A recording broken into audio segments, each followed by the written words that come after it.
안녕하세요. 다솜 도배방입니다. 오늘은 32평형 아파트 실크도배 현장을 소개를 해드릴게요. 우선 현장에 들어왔는데 작은 방, 중간 방, 그리고 거실 확장되어 있고요. 전체 확장되어 있고, 이 집은 지은 지 한 10년 정도 됐어요. 10년 됐고, 지금 기존에 붙어 있는 실크 벽지는 그 10년 전에 시공한 벽지 그대로 있어요. 도배를 한 번도 안 했기 때문에 지금 그대로 있는 상황이고, 10년 정도 되다 보니까 저렇게 석고보드 위에 이제 밀착으로 시공을 했죠. 네 발이 걸고. 저런 부분들이 석고보드가 조금만 틀어져도 저렇게 나타나죠. 그러니까 뭐 10년 정도 시간이 지났으면은 저런 부분들이 한두 군데 나타날 수가 있어요. 그리고 지금 거실 같은 경우는 요즘은 이제 타일을 많이 시공을 하고요. 여기는 지금 패브릭이랑 타일이랑 같이 했고, 천정에 지금 우물천장 저렇게 실리콘 쏘고 도배하는 부분이 써 있잖아요. 10년 정도 됐으면은 저런 부분들이 사실 한두 군데 정도 나타날 수 있죠. 그래서 오늘 현장은 저런 부분들이 뭐 전체적으로 다 저렇게 벌어진 거는 아닌데, 군데군데 뭐 한 이제 10년 정도 됐으니까 저렇게 이제 벽지가 이제 말려가지고 벌어지는 경우가 있기는 하죠. 그리고 그 10년 전에 시공을 했는데 아이텍스 하고 도배를 이제 실크 도배를 했어요. 지금은 거의 뭐 100% 가까이 아이텍스를 사용하죠. 도배할 때는. 그러다 보니까 뭐 10년 안쪽으로 지은 집을 도배할 때는 도배를 한 번도 안 했으면은 기본적으로 전체를 다 제거를 하고 지금은 도배를 하죠. 저 아이텍스를 뭐 재사용하려고 겉지만 제거를 하고 도배를 하게 되면은 하자가 날 확률이 굉장히 높죠. 그래서 웬만하면은 아이텍스는 다 제끼고 도배를 하는 게 하자 걱정이 없어요. 그리고 천정 도배 같은 경우는 지금 뭐 도배를 한 번도 안 했기 때문에 그냥 저거 벽지 뜯어내고 저 위에다가 바로 그냥 붙이면 되죠. 운영지 같은 경우도 뭐 예전에 운영지 되고 하는 경우도 있는데 지금은 운영지를 거의 안 되죠. 왜냐하면 실크벽지 천정지는 벽지가 흰색에다가 얇은 벽지들이 많아요. 얇다 보니까 그 이제 운영지 자국이 나타나요. 천정 도배를 운영지를 붙이고 하게 되면은. 그래서 그 천정 벽지 같은 경우는 어떤 거를 쓰느냐에 따라 가지고 뭐 운영지를 웬만하면은 이제 안 쓰고 그냥 깔끔하게 마감을 하죠. 그리고 이 아이텍스를 제거하는 이유 중에 하나가 지금 이렇게 보시는 것처럼 보통 떨어져 있는 부분들이 많아요. 저렇게 이제 퍼티 작업을 한 부분 위에는 벽지가 지금 붙어 있는 자국이 없죠, 별로.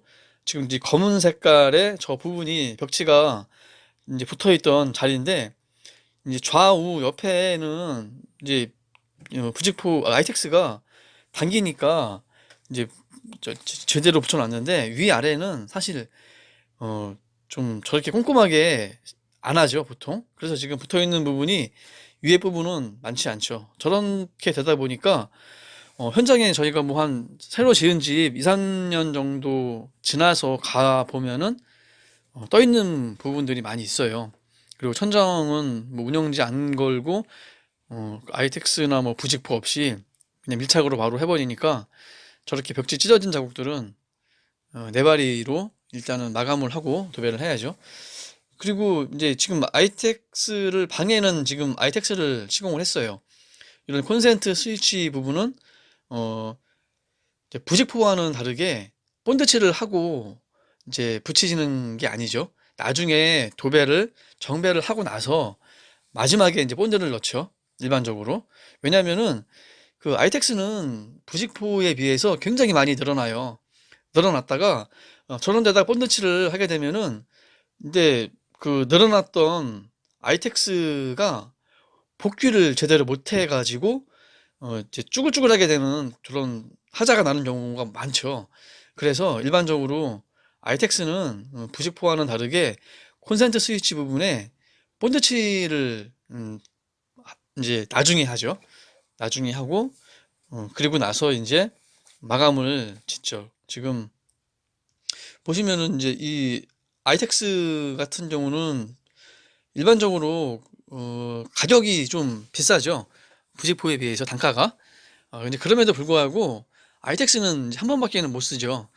부직포는 음, 나중에 잘만 붙어 있으면은 뭐 두 번, 세 번도 사용할 수 있는데 아이텍스는 웬만하면은 다 제끼는 게 하자 걱정이 없죠. 그리고 뭐 장점이라 그러면은 운영지를 안 거니까 공정이 좀 이제 빨리 시공을 할 수가 있고, 그리고 가장 좋은 장점 중에 하나는 이 부직포는 이제 배꼽 현상이라 그래가지고 벽지가 벽에 붙어버리는 현상이 종종 발생을 해요. 이제 특히나 새 집을 도배할 때 뜯고 도배하게 되면은 시멘트에 지금 부직포 시공을 하는데, 저 부직포 시공은 그 이제 도배하기는 편하죠. 아이텍스보다는 이제 그 부직포 자체가 워낙 팽팽하게 늘어나 있다 보니까 저 위에다가 이제 운영지 걸고 도배를 하면은 도배하기는 훨씬 수월하죠. 아이텍스보다는. 이제 그러나 단점이 이 부직포는 그 운영지를 저렇게 이제 걸어야 된다는 거. 저 운영지를 걸고 저 운영지가 마른 후에 도배를 할 수 있다는 뭐 단점이 있죠. 예, 그리고 이 운영지를 붙이다 보니까 도배를 한 후에 운영지 자국이 경우에 따라서 나타날 수가 있죠. 그런 또 단점이 있고, 또 한 가지는 이 도배를 하기는 아이텍스 위에 도배하는 것보다 이 부직포 위에 도배하는 게 훨씬 수월해요. 왜 그러냐면은 이제 부직포는 많이 늘어나지가 않고 팽팽하게 이제 붙어 있으니까 도배하기가 훨씬 수월하죠. 그리고 이제 대신 단점 중에 하나는 이 아이텍스는 벽지가 이 벽에 붙을 일이 없어요. 그 풀이 아무리 많다고 하더라도 그 아이텍스와 벽을 이제 나눠 놓기 때문에 통과를 못 하죠. 근데 이 부직포는 풀을 많이 이제 바르고 도배를 하게 되면은 그 시멘트 벽에 붙어버려요. 부직포랑 같이 벽지가 부직토랑 붙어가지고 그 배꼽 현상이 일어나는 경우가 종종 있어요. 그래서 그런 거는 이제 부직포 위에 도배할 때는 이제 주의를 하셔야 되고요. 그리고 천정 도배 지금 하고 있는데 이 실크 벽지는 풀 조절도 굉장히 중요해요. 풀을 많이 이제 바르게 되면은 지금 저렇게 풀 빼는 작업할 때 굉장히 힘들고, 또 그리고 이제 풀이 많으면은 풀을 빼는 게 중요한 게 아니라 벽지에 풀이 많이 묻죠.